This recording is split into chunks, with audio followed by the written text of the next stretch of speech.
Hi, Bill here. I'd like to have a look at a Morphy game. Paul Morphy was the strongest player in the world in the 1850s.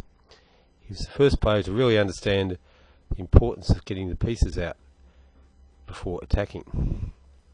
Okay, in this game, Morphy was black against Alexander Meek, and it was played in 1855. Meek opened with e4, e5. So we have an open game. Knight out, hitting the pawn. The most popular move. Knight c6, again the most popular defence. d4, Scotch game. Morphy swapped pawns. But Meek made it a gambit, the Scotch gambit.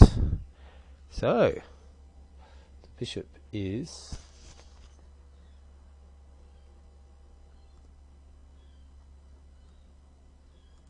Oops. So the bishop's hitting the f7 square. Oops. Okay. Morphy got his bishop out, defending the d pawn, which is there. Now Meek went for an early attack, which was apparently book of the day, and the old book move was knight to e5, which hits the bishop and defends f7. But Morphy played an improvement, as we'll see. So instead of doing that, Morphy got the knight out. Oh, jeez. Now, white went into a sacrifice. Knight takes pawn, knight takes knight, bishop takes knight, king takes, queen check. The point being he'll regain the bishop, which he's going to pick up on c5. Morphy blocked, queen took the bishop, pawn hit the queen, black opened up the queen bishop. And the downside for white is, even though black's prevented from castling, he's lost time as he's given up two developed pieces, and yeah, he's behind in time. So he's got a ways to move the queen to b5. Morphy wastes no time and strikes down the e file, hitting the pawn. Queen checks. Morphy does something a little bit unusual. He self-pins the pawn, but it does increase the pressure on the e-pawn.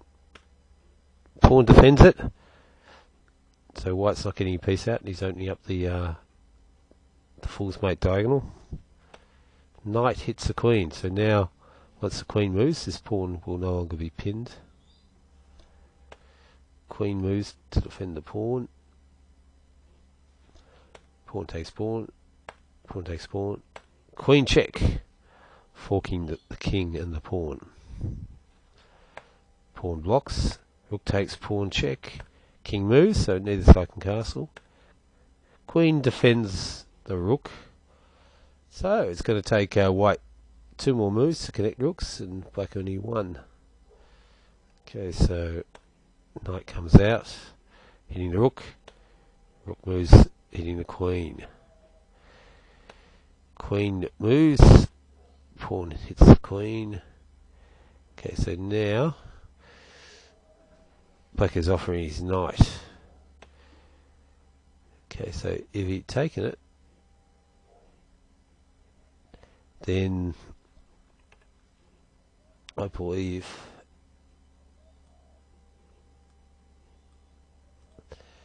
black will get a huge attack. So we can go check, for example. The king goes up, that'll be checkmate. Here he goes here. The bishop will come in check. King goes across, queen down mate. Or if he goes to g1, notice how he's boxing the rook. Then queen check will mate quickly. King across and mate. So, wasn't a good idea for White to take the knight, so he didn't.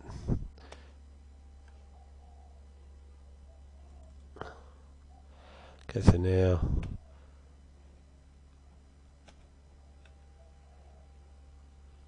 bishop hit the queen. Interesting move.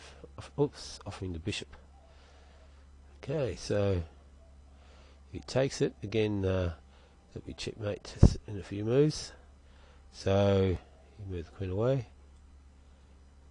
Oh, Black activates his last piece. He threatens to discover the check by moving the king out of the way. Knight blocks. King opens up the rook. Now this knight's in a deadly pin. So Black will win that knight and follow up with a checkmate attack. So yeah, so Black won the game by getting the pieces out faster and attacking the white king, which is caught in the middle. So, as they say, castle early and often. Okay, so thank you for watching.